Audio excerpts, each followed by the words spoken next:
তাহলে এই নরপিশাচ, তুই আমার সন্তানদের বুকে কেন গুলি করলি? তাহলে বুঝা গেল তোরা প্রশাসনের নামে কলঙ্ক।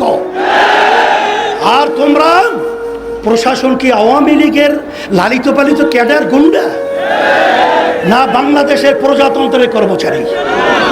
কিন্তু তোমাদের কার্যক্রমের মাধ্যমে আজকে প্রজাতন্ত্রের কর্মচারী প্রমাণিত হয় নাই। তাই আমরা সবাই আকাশ সকলকে আহ্বান করব, আসেন আজকে বুদ্ধিজীবী, শিক্ষাজীবী, রাজনৈতিক যত পেশার নেশার যারা আমরা বাংলাদেশে বসবাস করি, আমরা এই অন্যায়ের বিরুদ্ধে, এই অন্যায়ের হত্যার প্রতিবাদে, এই জালিমদের বিরুদ্ধে একসঙ্গে যদি ঝাঁপিয়ে পড়ি, ওরা বাংলার জমিনে থাকার সুযোগ পাবে না ইনশাল্লাহ। এই আহ্বান আমি সকলকে করছি, আসেন।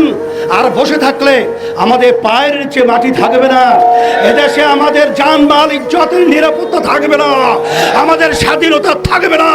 তাই আমাদের স্বাধীন দেশে আমাদের স্বাধীনতা নিশ্চয়তা করার জন্যই রাজপথে নামার জন্য সকলকে আহ্বান জানাচ্ছি।